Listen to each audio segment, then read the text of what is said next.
नमस्कार, सुप्रभात. मी श्वेता. तुम्ही बघताय न्यूज 18 लोकमत. सकाळचे 7 वाजता आहे. सुरुवातीला एक मोठी बातमी, ती म्हणजे चॅम्पियन्स ट्रॉफीच्या फायनलमध्ये भारताचा विजय झालाय.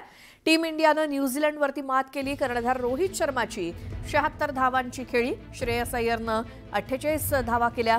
न्यूझीलंडनं टीम इंडियाला 252 धावांचं आव्हान दिलं होतं आणि या फायनलमध्ये टीम इंडियानं न्यूझीलंडवर विजय मिळवत चॅम्पियन्स ट्रॉफीवर आपलं नाव कोरलं आणि त्यानंतर संपूर्ण देशभर एकच जल्लोष बघायला मिळाला.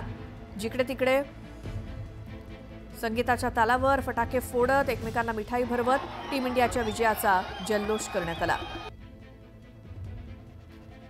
12 वर्षांनंतर चॅम्पियन्स ट्रॉफी ही भारताकडे आली. दुबईच्या मैदानामध्ये काल जी फायनल मॅच पार पडली त्यामध्ये टीम इंडियानं न्यूझीलंडवरती दणदणीत विजय मिळवला.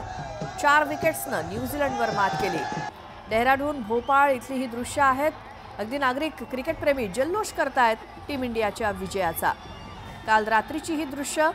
भारताच्या विजयानंतर संपूर्ण देशभर असं हे जल्लोषाचं वातावरण. तिरंगे फडकावत आणि फटाके फोडत क्रिकेटप्रेमींकडनं हा असा जल्लोष करण्यात आला.